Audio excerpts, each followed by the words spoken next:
Hello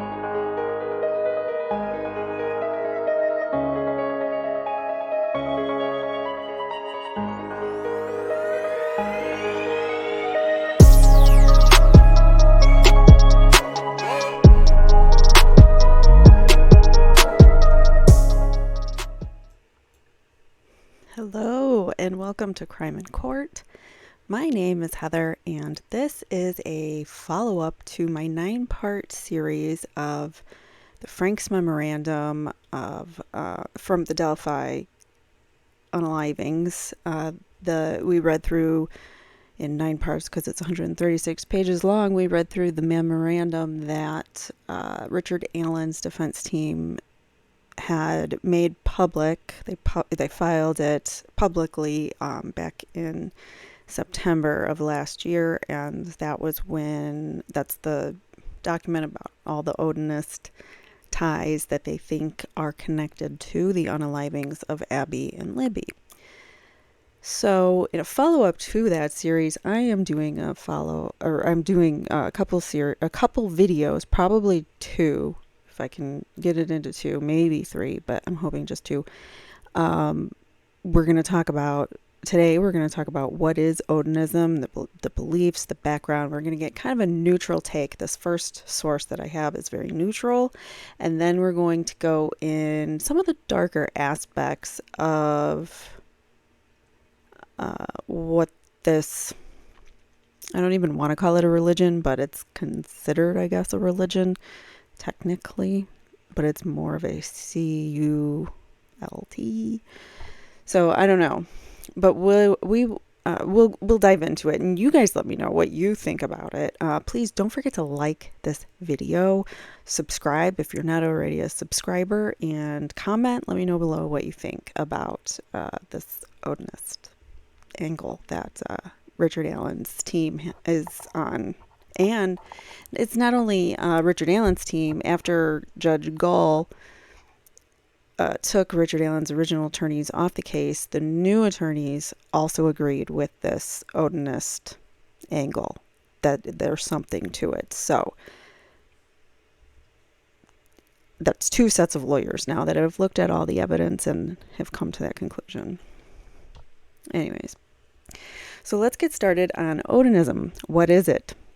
This is coming from whatisodinism.com. So like I said, it's a very neutral, more pro-Odinist angle. And then we'll get more into like the nitty-gritty of what it has evolved into today.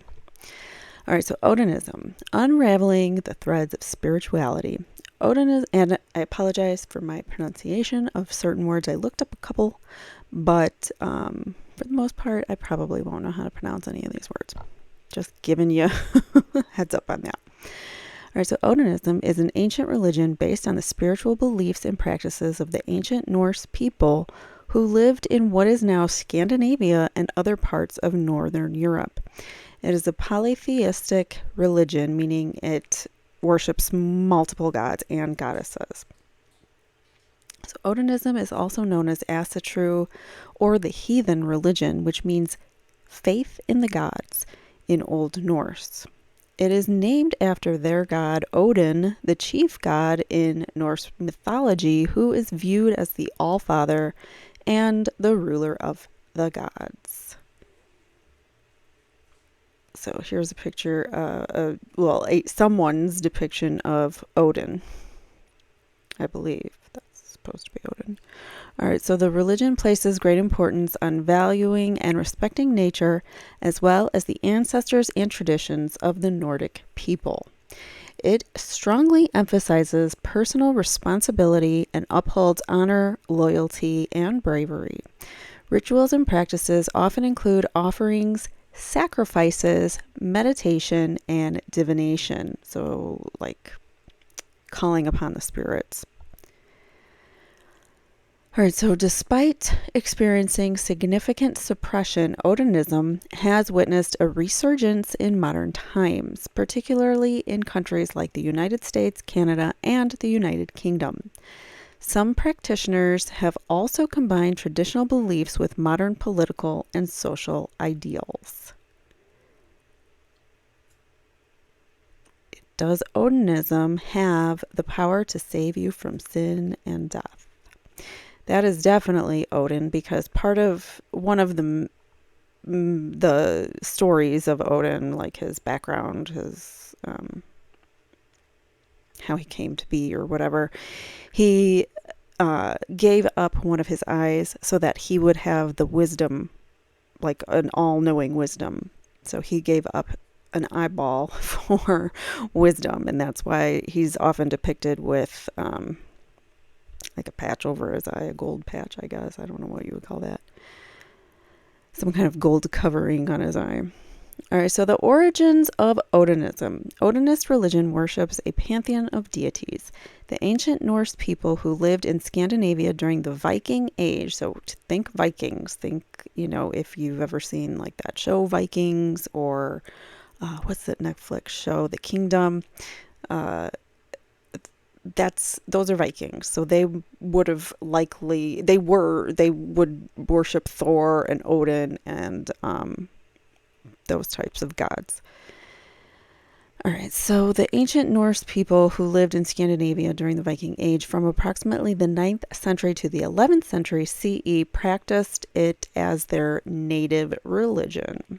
So up until the 9th or approximately from the 9th to the 11th centuries, it was a native religion for a lot of people. All right, so at the time, small independent communities of Norse people existed, with each community having its own rituals, customs, and beliefs. So they might have, because they're separated in distance, their religion, their rituals might be a little different, just because, we didn't have social media back then, and people, didn't have the access to the information. So Odinism exhibited a complex system of beliefs and rituals incorporating elements from other religions like Germanic paganism and Celtic paganism, or Celtic. The foundation of their faith, rested on perceiving life and unaliving as integral components of the natural order of things, embracing a cyclical view of time.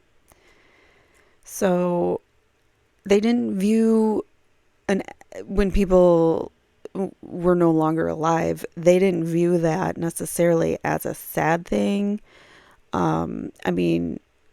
They might have mourned for that person, but at the same time, they rejoiced for their next part of life, and it was all a part of a cycle to them. So they weren't necessarily, because they believed in the gods and the afterlife, they would be reunited with that person. All right, so beliefs and ideas of Odinism. Odinism is based on the belief in a pantheon of worshipped and revered deities. So many. In the Norse pantheon, the principal deity is Odin, a Norse god revered as the god of war, wisdom, knowledge, and afterlife, I'll say. The Norse pantheon also includes other deities such as Thor, Freya, and Loki, with unique attributes and roles. You probably know a lot of these names. They've been in TV shows about Vikings, and also a lot of the Marvel movies. Odin as, what's his face? I forgot. I was going to put up his picture.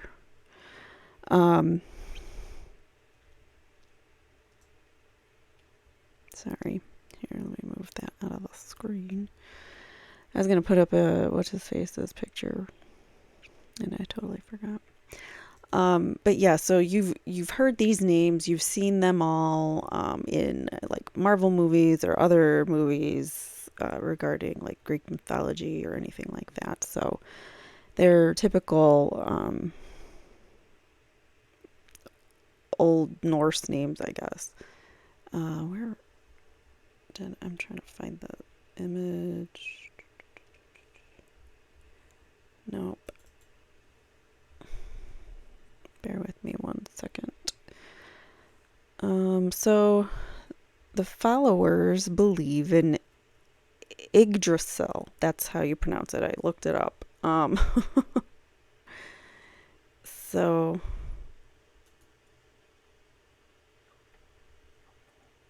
I can't find this image.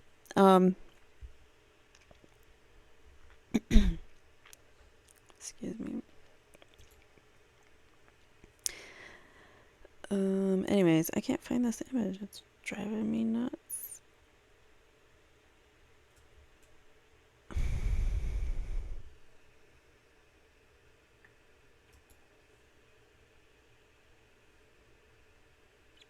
Okay, never mind. I'll have to look for it later and show you guys in part 2. I was looking for... Oh, I just found it. I think I just found it. Okay, yeah, I did. Here we go. All right, so the followers believe in Yggdrasil, a world tree that connects the 9 worlds of Norse cosmology. Cosmology divides into so their planetary system, their world divides into 3 realms: Asgard, the home of the gods; Midgard, the home of humans; and Hell, the realm of the unalive.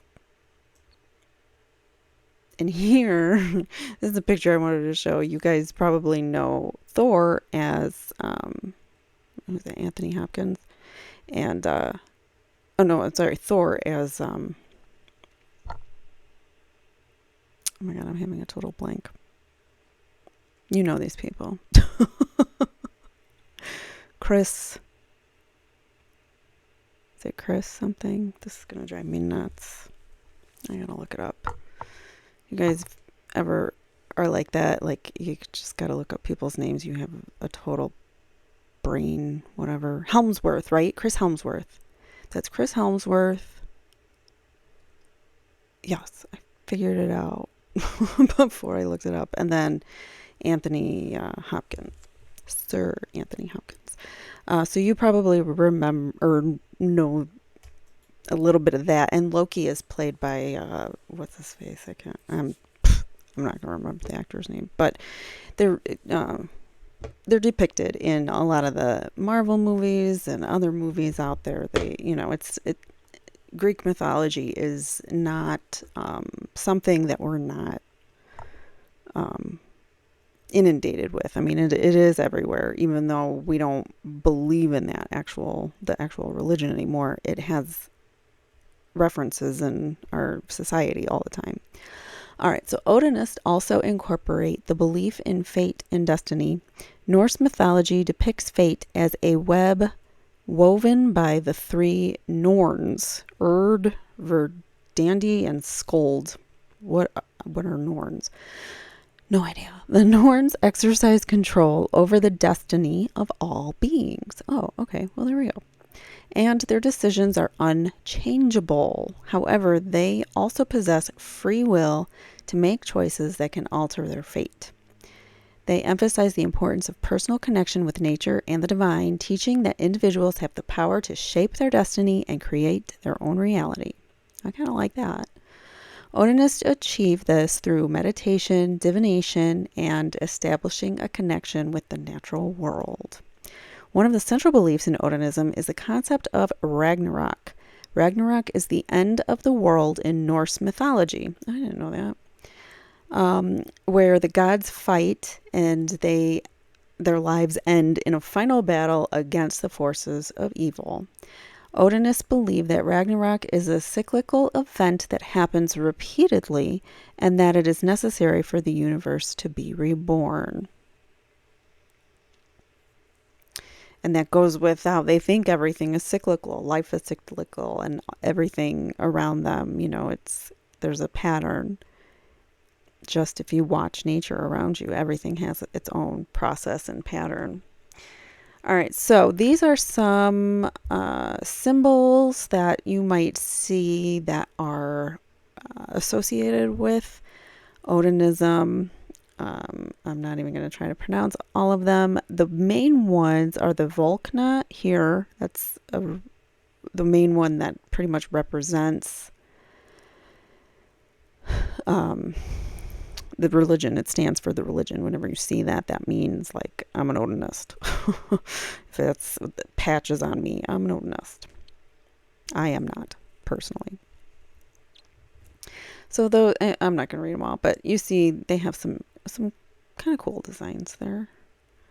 And that triquetra is also a Celtic knot. So I have a tattoo of that on my ankle. Not for Odinist purposes. I swear I'm not an Odinist. For other purposes. Because I like the meaning of it, behind it, in the Celtic religion. All right, so the practices of Odinism. Odinism is a religion that encompasses a wide range of practices, rituals, and traditions. Followers exhibit a reverence for nature, associating many of their practices with the cycles of nature. It emphasizes the importance of honor and loyalty. Followers of the religion strive to live by a code of ethics that includes principles such as courage, strength, and respect, believing that these principles are important to living a fulfilling and successful life and should be upheld at all times. So far, it sounds great, right? We're getting there, but so far, the background of Odinism is not, it doesn't seem nefarious, so we'll see where it turns. Odinists seek to cultivate these qualities through physical and mental disciplines such as martial arts, meditation, and self-examination. The religion values self-reliance, independence, and a strong sense of the Odin brotherhood. So it is a brotherhood. It is like a club. It's a secret club. Once you're in, and no takesies, backsies, and you better not talk about our secrets and our rituals. All right, so Odinism also places a strong emphasis on the importance of an ancestry and kinship. Many Odinists see themselves as part of a larger community with a common lineage and culture. They often seek to preserve and honor their heritage through Odinic rites, including feasts, offerings, and celebrations. One of the central practices of Odinism is the blot. I have no idea. Sorry, I didn't look this one up. All right, which is I'm just going to say blot because I have no idea. Which is a ritual sacrifice that is offered to the gods in honor and gratitude. Odinist fellowship typically perform the blot during different phases of the lunar cycle, employing sacred symbols, chants, and prayers as part of the ritual. And we saw some of the symbols that they might have used. Another significant practice in Odinism is the use of runes, which I showed in several of my videos when we were talking about the Frank's Memo, or reading through the Frank's Memo, because it came up multiple times. So the runes are sacred symbols that are believed to have magical powers, divination wise. You can use them for like answering questions about the universe. They can be used kind of like oracle cards or tarot cards. The runes are used for divination, meditation, and spellcasting. Odinism also has a strong tradition of storytelling and mythology. Generations have passed down the myths and legends of the Norse people, which persistently inspire and shape the religious practices of Odinists in the present day. Odinism has experienced a resurgence in recent years, particularly in the United States, Canada, and the United Kingdom. The religion has attracted many followers, particularly young people interested in spirituality and alternative religions rooted in their ancestral heritage and traditions. I can get behind that. People are drawn to Odinism for various reasons. Its connection to Norse mythology attracts some, while others find the religion's emphasis on personal responsibility and self-improvement appealing. That's what I like, is that it is about responsibility and self-improvement and creating your own destiny. I like that. But where does it turn dark? Somewhere it does. All right, so it is often described as a modern polytheistic religion emphasizing personal responsibility, ethical conduct, and reverence for nature, viewing it as a true manifestation of the divine. It offers a way of life that celebrates the natural world and encourages personal growth and transformation. I like that. So what if you are wrong? There is a way that seems right to a man, but its end is the way to unaliving. Proverbs 16:25. While Odinism may offer some positive teachings, it presents a complex challenge. It has been regarded as a white ... or a neo blah blah ancestral religion. I can't say those words. I don't think. So further, the emphasis on personal strength and courage in Odinism can lead to glorifying violence and aggression, ultimately falling short of the truth found in Christianity. So it does,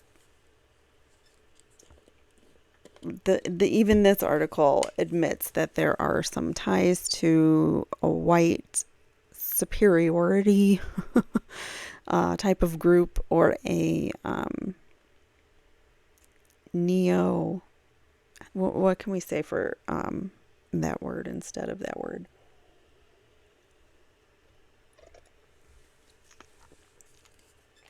I'll just say neo-N, ancestral religion. I don't want to get shadow banned by YouTube because they don't like words. All right, so Christian perspective. Odinism is ultimately a polytheistic religion that places the worship on multiple gods and goddesses above all else. This is in direct conflict with the Christian belief in one God, who is all-present, all-knowing, and all-powerful. The Bible is clear on the dangers of worshiping false gods, and Odinism falls into the category. But the Lord is the true God. He is the living God and everlasting God. That's according to Jeremiah 10:10 in the Bible. All right, so while it may offer teachings on honor, loyalty, and courage, it lacks the ultimate truth found in Christianity. Odinism focuses on earthly matters and achieving success in this life. Let me repeat that. Odinism focuses on earthly matters and achieving success in this life, rather than eternal salvation. The Bible teaches that there is only one God, and he has revealed himself to humanity through Jesus Christ. Christianity emphasizes the importance of salvation through faith in Jesus and living a life that reflects God's character. Now this is eternal life, that they may know you, the only true God, the Jesus Christ, whom you have sent. John 17:3. Continuing on, character. Christianity stresses the importance of showing love and compassion towards others, although those who are different or deemed, even those who are different or deemed enemies. This is in contrast to Odinism, which often glorifies violence and warfare, because they were Vikings, so that's the life they knew. That's all they did back then. Life was hurt others or you get hurt yourself, to where people end. It was to the, you fight to the end, fight to the till the other person is not alive anymore. So this is in contrast to Odinism, which often glorifies violence and warfare. Christianity believes all beings are equal in the eyes of God and should be treated in kindness and respect. Its teachings emphasize forgiveness, humility, and the practice of unconditional love. Christianity discourages violence and aggression and promotes the peaceful resolutions of conflicts. On the other hand, Odinism places great emphasis on warfare and the strength of the individual warrior. While it acknowledges the concept of honor, bravery, and loyalty, it often glorifies violence and aggression toward or against its enemies. Odinism followers believe in the survival of the fittest, and that the strong should survive. The strong dominate the weak. So Christianity emphasizes compassion and love towards all, while Odinism places a greater importance on strength and dominance. Regardless of your faith background, what if the narrative of Jesus' resurrection and ascension invites you to reevaluate your own beliefs about life, death, and the existence of something greater than yourself? All right, so the way, the truth, and the life. While Odinism may offer some meaningful teachings, It ultimately falls short of the truth found in Christianity. Christianity offers a unique and life-changing message of salvation. The resurrection and ascension of Jesus Christ stand as monumental events in human history, carrying immense significance and undeniable proof of his divine nature, a testament to his claim of being the Son of God and the Messiah by triumphing over people's ends. He showcased his divine power and authority. His resurrection stands as a seal upon his teachings, affirming that he is the one true God who offers salvation to all who believe in him. Who else has conquered being unalived and risen from the grave? The answer resounds with unwavering clarity: only Jesus.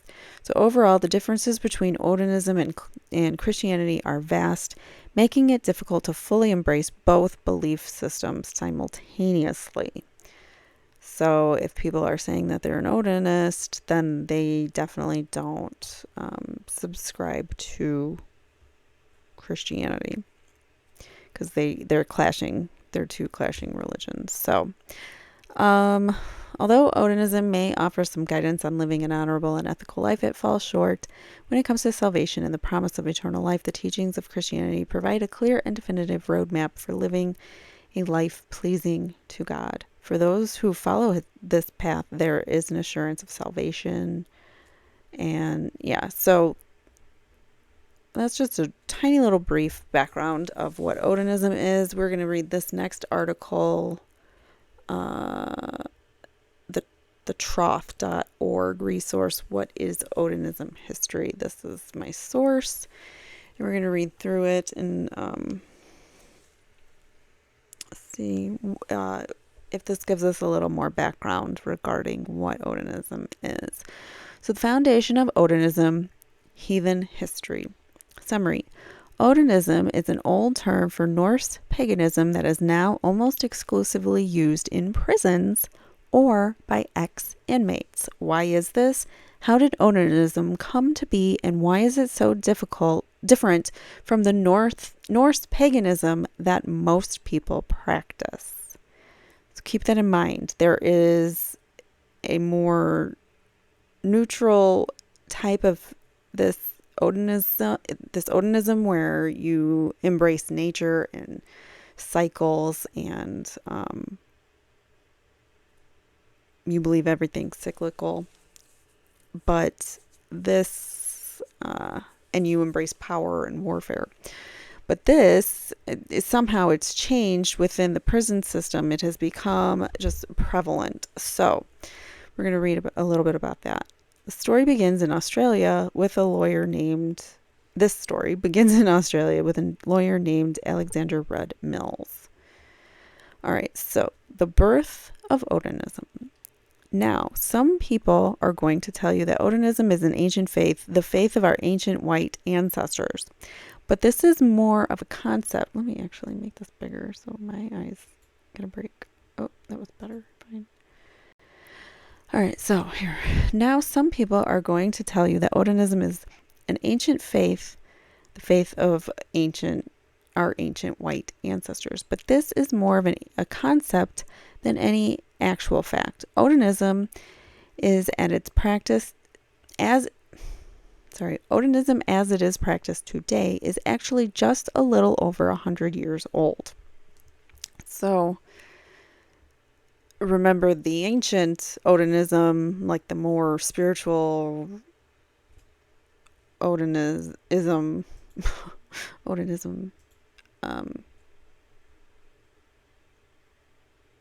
where it's more responsibility, honor, loyalty, bravery, meditation, sacrifice, divination. Like, that's all good stuff. But where does it become bad? We have to see where it gets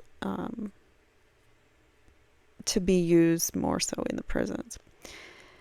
All right, so Odinism as it is practiced today is that Odinism, the better Odinism, the ancient Odinism, let's call it that, is where it's not anti-hate or an anti-love group, it's more of a religion or a way of being, but remember, that's at the 9th through 11th centuries. So now we are talking about the current way that Odinism is practiced, which is more of this white S or neo-N type of thing. So, they're going to explain how that becomes, it's only over 100 years old in this sense, in this manner that it's being practiced. All right, so anyways, and it's quite different from the Norse pagan asatru or heathenry most people practice today. Okay, so most of the differences were there at the beginning. They gave us some presentations here, which we're not getting into. Here, so obviously, what you're about to read is unpleasant stuff. It's going to feature a lot of talk about white and folksism, incarceration, and anti-S. We're also going to be talking directly about the ends and the movements that supported them and still support them to this day. So this movement is still going on strong in the prison system. If you don't want to read any of that, then move on. Okay, but we do. The foundation of what would become known as Odinism began in earnest with an Australian fascist named Alexander Rudd Mills.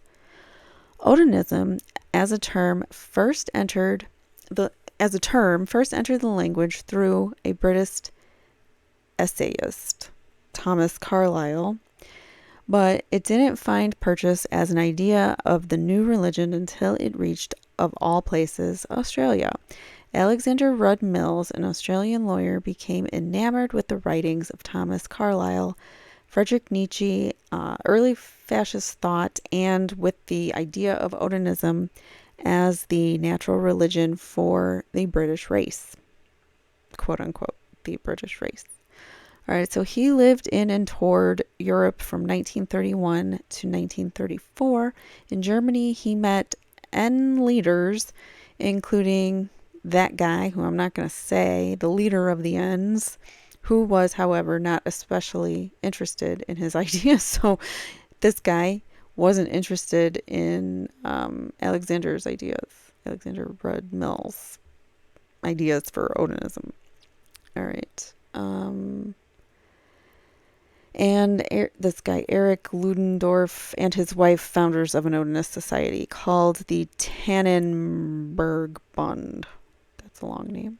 All right, so Mills was also influenced by the Aristophanes of Guido list.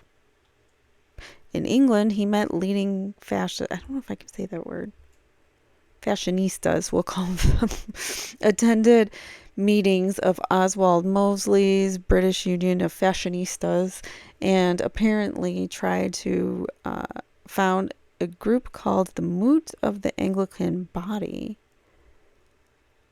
So he tried to create a supreme group of white people. So back in Australia, Mills began producing a series of books expounding his own somewhat idiosyncratic take on the elder religion, beginning with his 1933 book of poems, Hail Odin. In Melbourne, he founded the Anglican Body, also known as the Anglican Church of Odin. Allegedly, his Thursday night ceremonies on the outskirts of Melbourne drew as many as 120 people. His book of liturgies and hymns, the first guide book to the Anglican Church of Odin, was published in 1936 under the pen name of Tasman Forth. Okay, so he wrote this book under a different name. You know, I'm always really skeptical when a human in recent times is just like, you know what, I'm going to create a religion. I'm always kind of skeptical of that religion, but anyways. All right, so Mills' Odinist religion was quite different from what modern asatru would later become. It was nearly monotheistic, meaning one god, Odin, for Mills. So essentially synonymous with the one god being that of the great one which man can know, out of the Odinist religion. So basically, what's his name? Mills. Alexander Rudd Mills narrowed the religion down to just Odin. He kind of eliminated all the other gods and goddesses and made Odin the focal point of his religion. So Odin was also the name of a mortal man, also known as George, and all those other names I'm not going to say, who was hallowed as the greatest and the most beloved of all passengers of the Great One. The Great One meaning Odin. The other Norse deities are not mentioned as often, but Mills saw the Thor as a personification of Odin's active strength, while the Baldur was a sort of collective divine image in all humanity. All children born upon the earth are children of the All-Father, and the Baldur is in each of us. And that's in the Odin religion. Mills neatly solved the academic question of whether Freya and Frigga might be the same. His Odin was married to Freya, a maternal figure. He also made fairly frequent references to angels. An important aspect of this theology was the idea that God, or Odin, had assigned each person a natural position in life with its own duties and obligations as a small part of the great whole. Kind of makes sense. This he called the guard in God, and every man's divine purpose was to work faithfully at his guard in God. Okay. Mill's understanding of historical Scandinavian and Anglo-Saxon culture was rather fanciful by scholarly standards. So his Odinist liturgy was heavily based on the Anglican Christian order of worship. The first guidebook includes rites for fast days, morning service, communion, and evening song, as well as a list of 10 commandments, 7 of which are identical to the 7 in the Bible. Okay. All right, so written in a rather flowery imitation of the language of the Anglican Book of Common Prayer, it includes scripture readings and feast days dedicated to the Eddas and Beowulf, but also to Shakespeare, Newton, Nelson, Locke, and other English worthies, as well as the traditional patron saints of the 4 British nations. George, Andrew, so England, Scotland, Wales, and Ireland. Okay. Whatever. So his church also showed more than a little Masonic influence. His initiation ceremony for new members, reads like a cross between the sacrament of baptism from the Book of Common Prayer and the initiation of an entered apprentice Mason. So it is like a secret society, like the Masons or something like that, I mean, he's combined Christianity, but with Odin, making it a monotheistic religion, and then he's like including a lot of Christian practices or whatever's, scripture readings and rituals like feasting and fasting and whatnot. It's interesting. All right, so most of Mill's actual liturgy didn't survive into modern Odinism and other folkish religions. What did survive, though, was a fundamental belief in racial identity as the center of spiritual life and the need to fight to preserve the purity of what white folk soul against universalist religions against universal religions that would destroy it. So they're basically stating other religions are the enemy if they are all inclusive, and we're a white folk type of pure group. Yeah, right there. That's where it changed. All right, so Alexander Rudd Mills as the forefather of modern folkish religions. Folkism is commonly understood in our faith as being religions that emphasize racial, ethnic, and national characteristics as essential to the character of someone's spiritual life, and thus determinative of what religions are natural or unnatural to them. That's ridiculous, but okay, I get it. I mean, I don't get it, but I understand that, we've always had segregated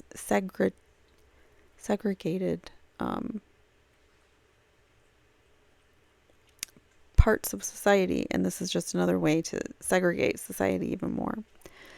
All right, so in shorter terms, folksists believe that race determines religion, and that any religion who doesn't center racial identity is fundamentally perverse, degenerative, and to be completely rejected.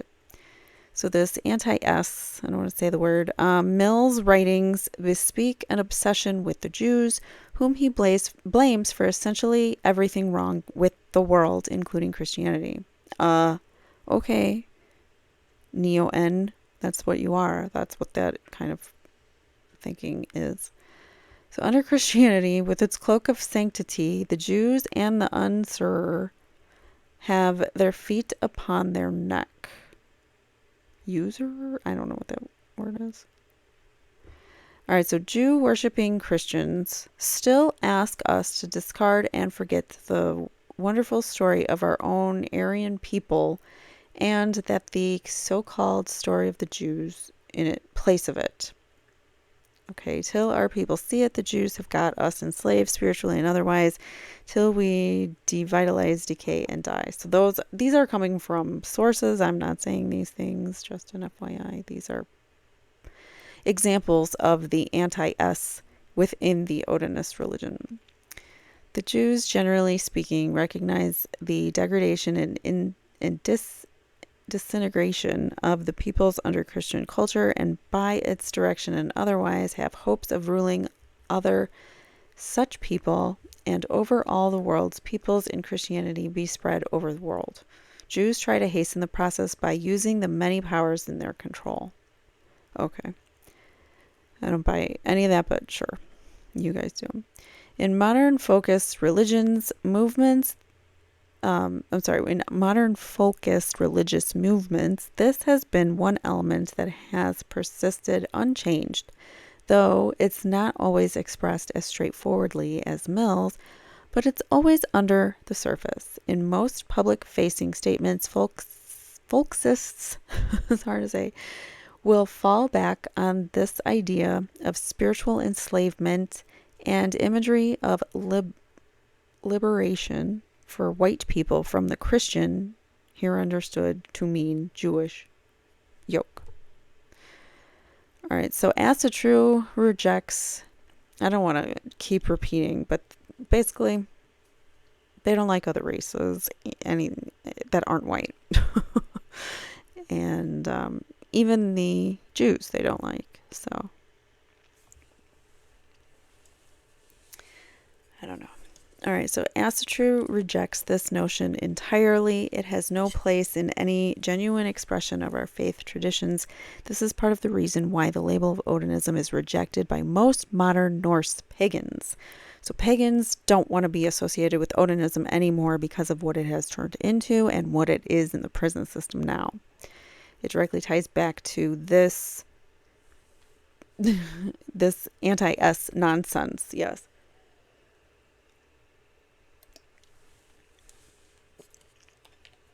Because it is all nonsense and not true. All right, so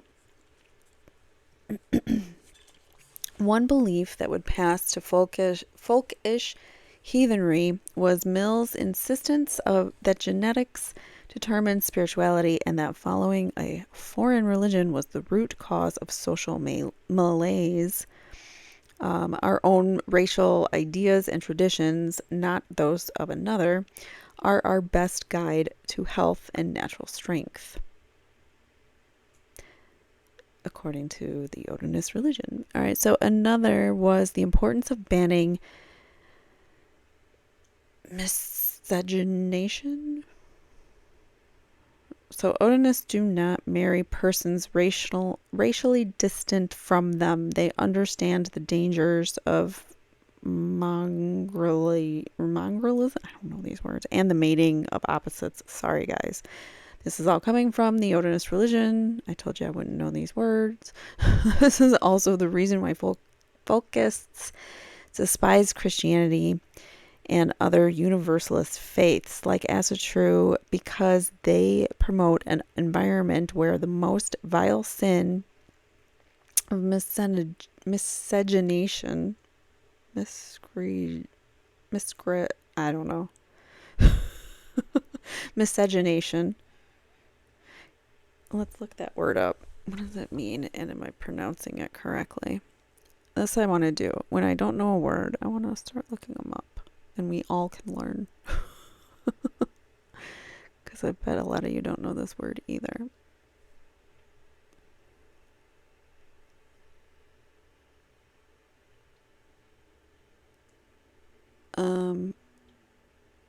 Relations or reproduction between people of different ethnic groups, especially when one of them is white.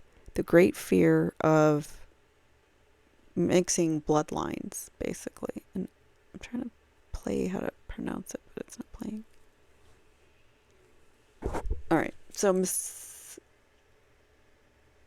isn't it pronouncing it? Misogyny. What?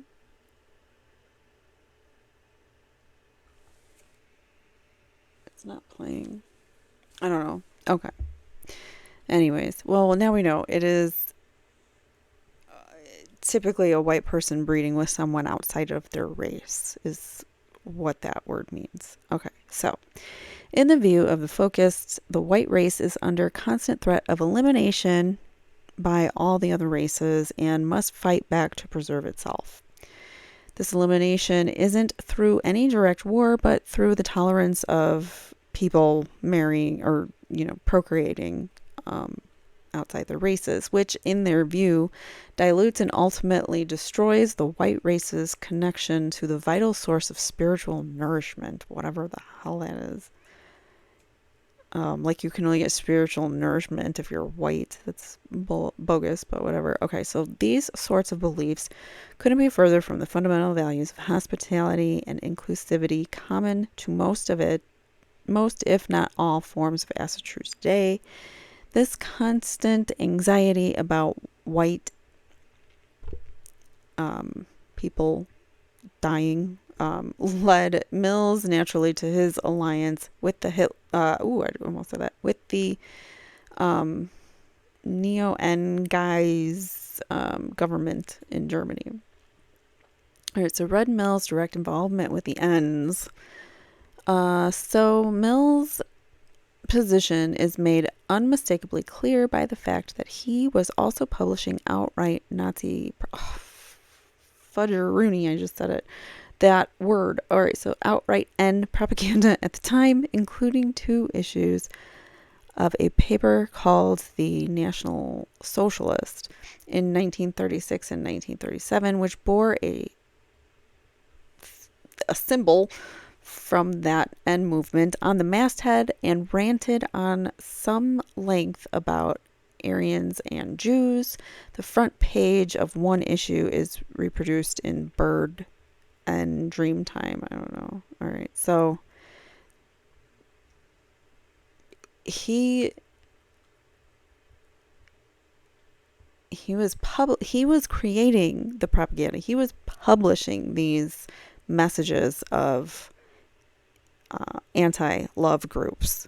He was trying to get that out there with, the neo-N type mentality. He personally sent a copy to the Odinist religion to that guy that I'm not going to say, who AH, we'll call him AH. And he worked closely with Australian fashionista leaders as well. So Germany, of course, had its own folkish movement that promoted many of the similar ideas as Red Mills. So racial determinative religion, Christianity as an unnatural religion for the Aryan race, and the promotion of a reimagined pre-Christian or post-Christian, in some cases, religion as a natural and necessary faith to which the white race must return. It is here that the basic ideas of Odinism fused with the political principles of the Folkish movement and inspired the creation of the Odinist Fellowship. So somewhere around the 1940s, around World War II, late 30s, early 40s is our time frame of when this seemingly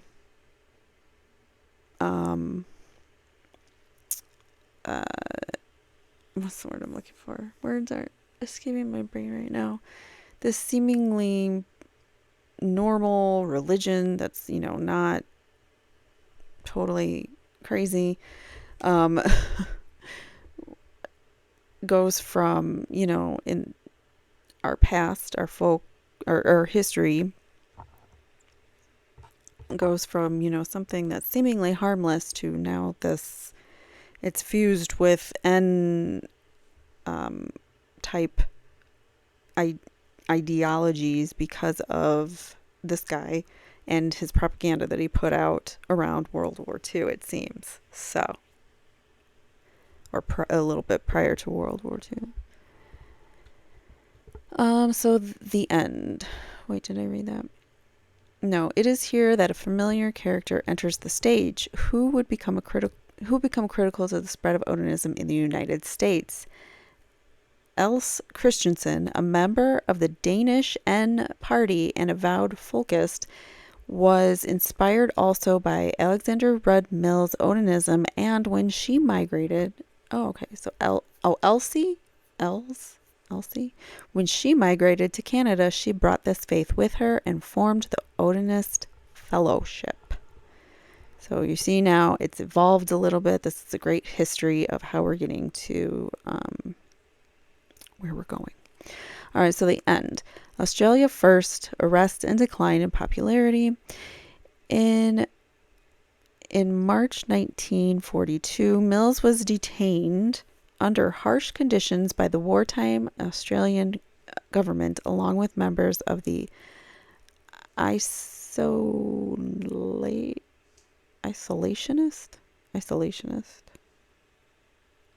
Australia first. Okay, so members of the isolationist. Yeah, what is that? Let's look that up. Sorry, there's a lot of words that I don't know. And I was an English major, so.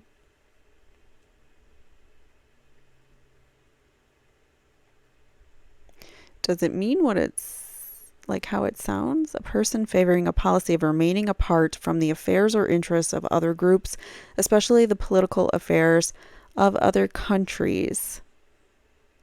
Okay, that makes sense. Favoring a policy of remaining apart from the affairs or interests of other groups. So, in March 1942, Mills was detained under harsh conditions by the wartime Australian government, along with members of the isolationist Australia First discussion group. So this group was, what that means is they are separate, apart from other people's political beliefs and things like that. So they keep that separate from their endeavors, what they're doing. Okay, so which he had joined. So he joined this group in 1941. Whether his detention was legally justifiable is still debated by Australian historians. Some have called it an illegal infringement of civil rights. Others point to the threat of Japanese invasion as justification for the measure. Some though not all, of the American First Circle were advocating cooperation with Japan, although Mills himself seems not to have done this. In any case, no criminal charges were ultimately filed against Mills. He was released from detention in December 1942, but his Anglican Church of Odin dissolved, although some Odinists allegedly continued practicing in secret. After the war, Mills tried and failed to win restitution for his imprisonment. He apparently tried to reestablish his church in the 1950s as the first Church of Odin, but it was not successful. He self-published his last work on Odinism, a pamphlet called The Call of Our Ancient Nordic Religion, in 1957. And it's in prison, ironically, where Alexander Rudd Mills would have his most lasting legacy through Elsie, I'll call her Elsie Christensen's prison ministry. All right, so now it goes from Rudd to Christensen. Elsie Christensen saw prison ministry as an essential part of a folkish resurgence in the Americas. She began doing direct prison ministry in Florida and introduced Odinism as a viable alternative to Christian and Muslim prison ministry as a way for prisoners to organize and establish relationships. When they got out of prison, Elsie would pass the former inmates onto a support network that would help further guide them to be tools of the far-right white nationalist cause. So there you have it. I mean, she's basically grooming them to come out of prison. I mean, they're teaching one way, and then they're grooming them to come out of prison and to keep that movement going, I guess. All right, so which is why to this day Odinism is also exclusively used as a term within the prison system to describe a religion that is fundamentally white nationalist in its beliefs and goals. So there you have it. That is the background religion. It's a nice this was a nice article that put it all together for us. And definitely go check that out if you want more information. You can see they have a bunch more resources and things like that. But at this time, we're not going to get into it. All right, so moving on to the next article. This is a news article from Indianapolis. Remember, Delphi is in Indiana, and we are talking about anti-love groups that are operating in the state of Indiana in these prisons. So this is Southern Poverty Law Center, I believe is who. Oh, no, it's reported by WRTV. But that is the source for some of my other articles. I have the Southern Poverty Law. All right, so editor's note, this is an update to a story first published in November 2016. Indianapolis. The Southern Poverty Law Center says there are now as many as 31 anti-love groups operating in Indiana. The nonprofit group monitors the anti-love groups and other extremists in the U.S. The organization also maintains a national map of where these groups are operating, including in Indiana. So if you want to see a map, they have one available at the Southern Poverty Law Center anti-love map. I don't think I could say that word.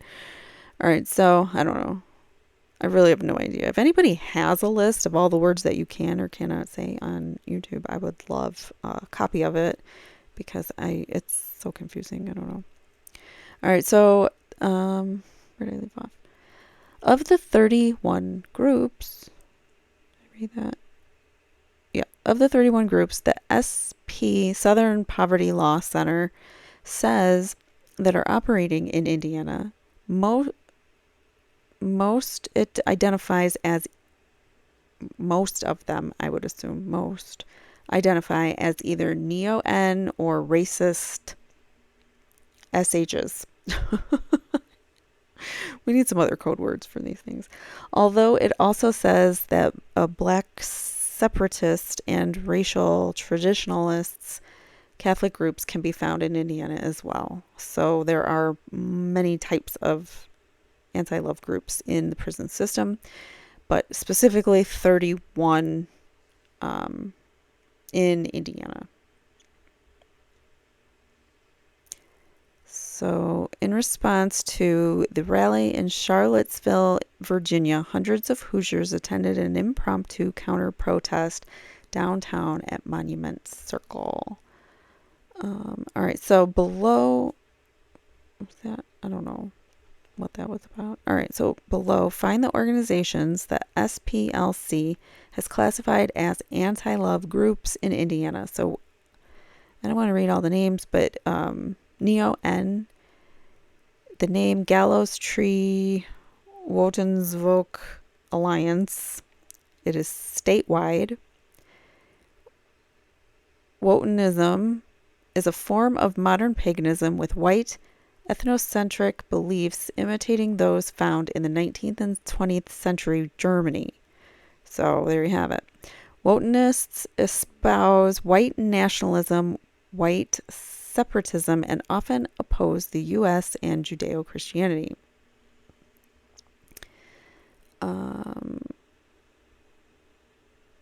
These are all Neo-N groups here.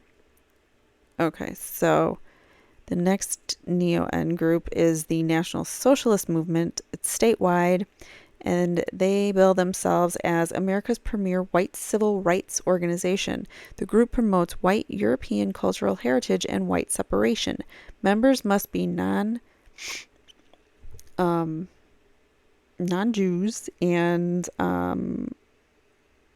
must be heterosexuals of European descent. Okay.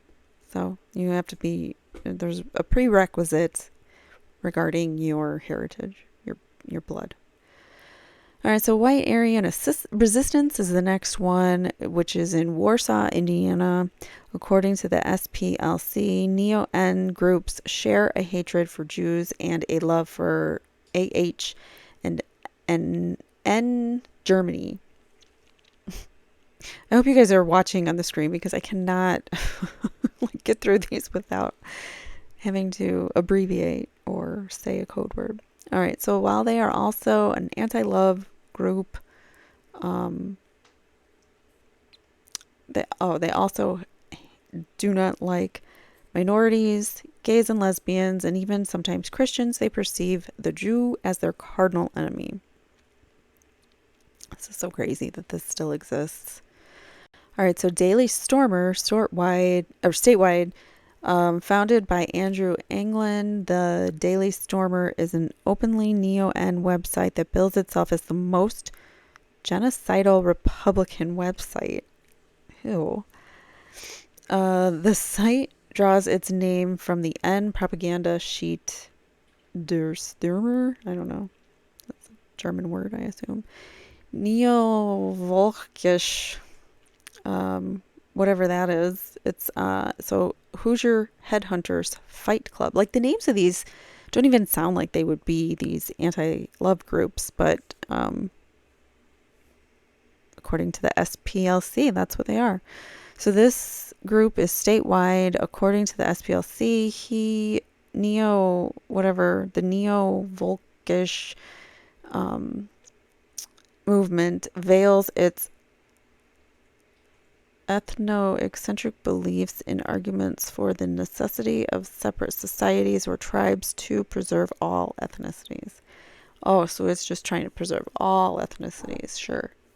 The SPLC says the Neo-Volkisch movement promotes hyper-masculine imagery and the degradation and disrespect of women. That's probably pretty common in these groups as well. All right, so white nationalist groups, we've got American Freedom Party, which is statewide. They describe themselves as a nationalist party that shares the customs and heritage of the European American people. This group, their website describes itself as an alt-right party that represents the interests and issues of white Americans. Okay. It's crazy that these are still around. Sons and Daughters of Liberty, or the American Guard, statewide. It's a political action wing of a group of American constitutional nationalists now operating in Indiana under the name of the American Guard. The group is formerly known as the Soldiers of Odin. So I wonder if they're Odinites. All right, so these other groups, WTM Enterprises in Roanoke, Indiana. The SLP defines white national groups as those that espouse white supremacist or white separatist ideologies, often focusing on the alleged inferiority of non-whites.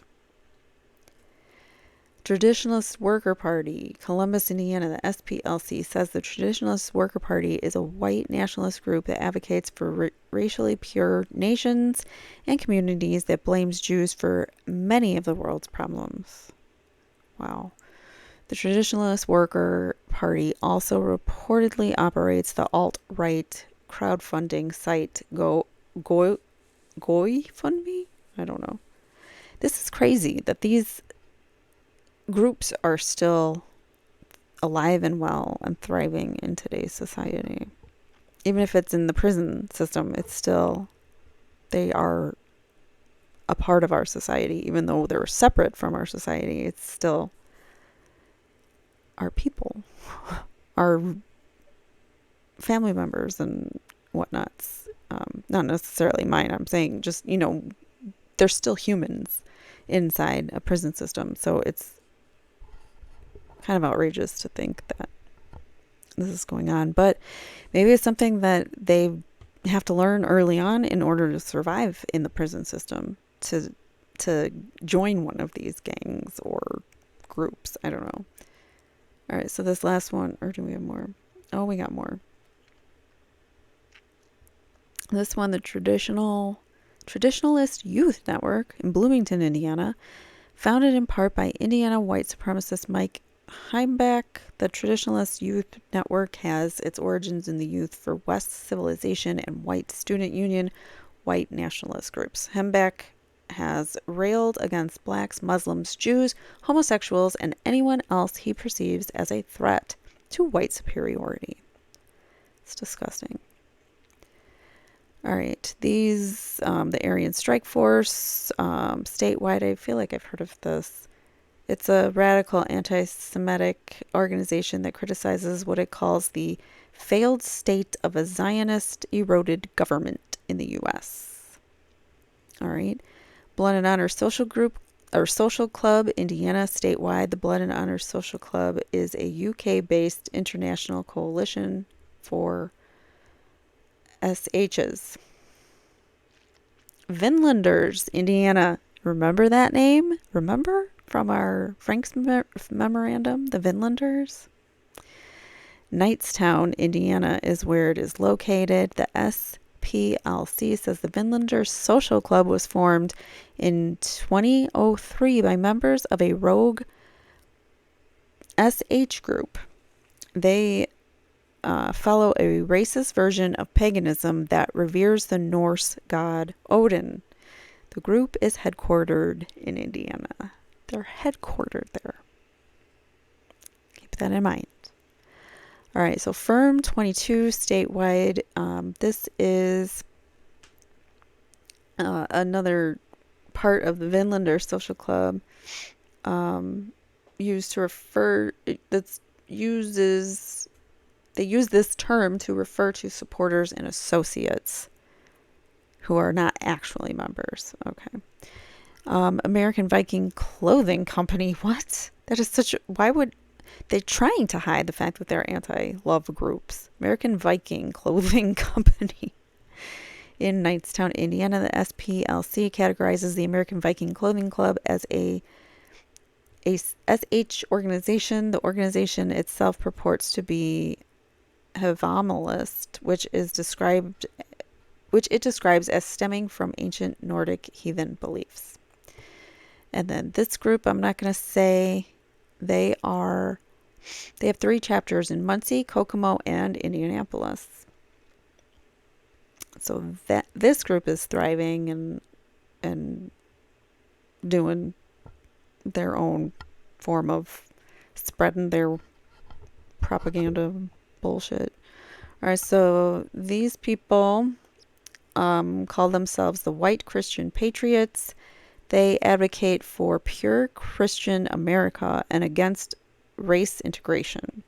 They are part of the larger organization structure, which has a long history of violence against blacks, Jews, immigrants, gays, and Catholics. This is scary, guys.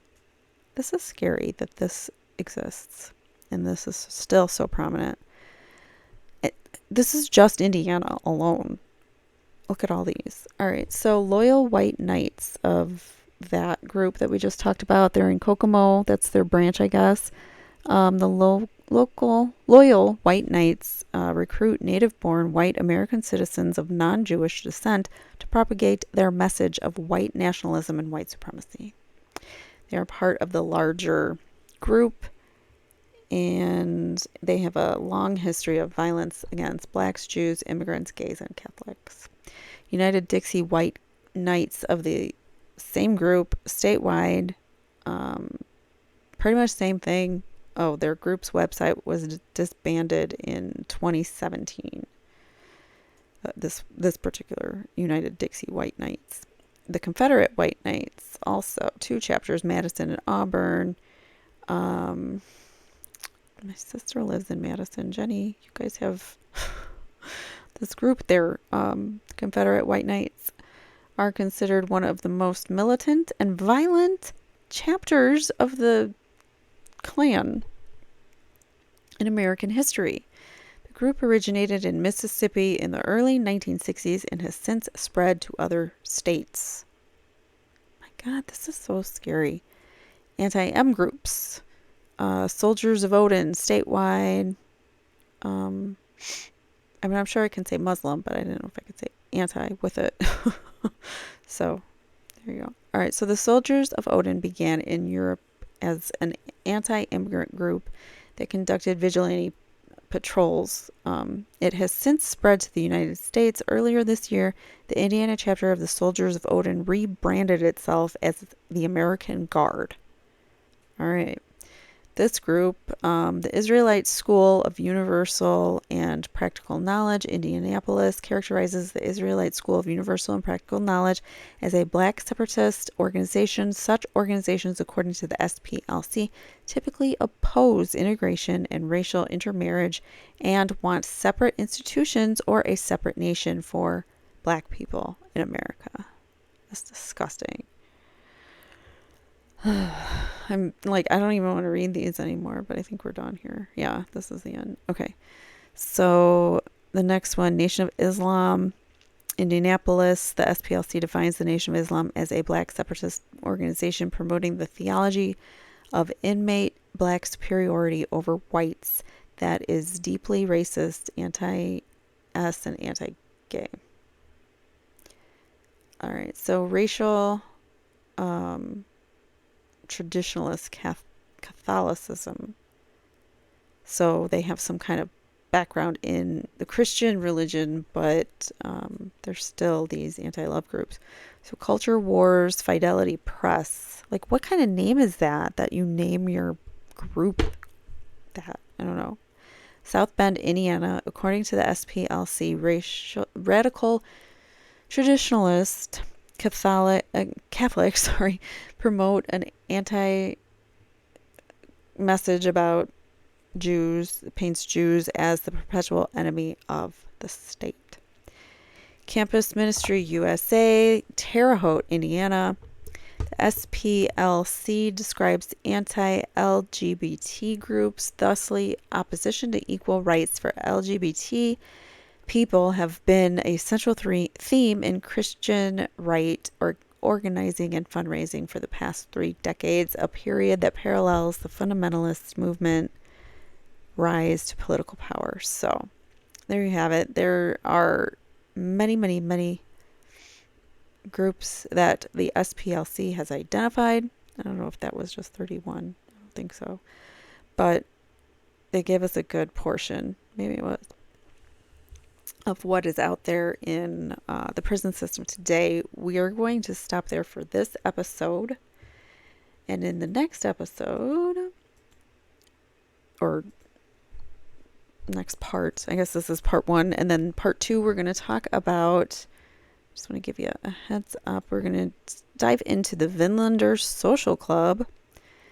So when it was formed, we're going to talk about, background and all that, and then we're going to talk about how the Supreme Court is aware of these pagan anti-love groups that are in the prison system. So we're going to talk in depth about both the Vinlanders and what the Supreme Court has to say about this. So don't miss the second part. Please be sure to subscribe so that you don't miss it. You'll get a notification, and be sure to like this video.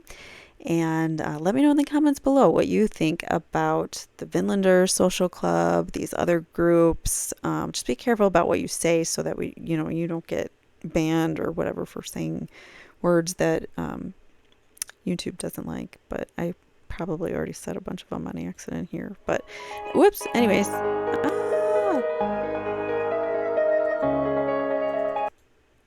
Sorry about that. I clicked on the wrong thing. All right, so as I was saying, just wanted to say goodbye. Thank you for watching, and I really appreciate you for watching. Please be sure to let me know what you think about this case, about Odinism in general. Are you surprised that it's so prevalent in the prison system in Indiana, especially? Do you know anything about it in your state? Let me know in the comments below. I would love to hear.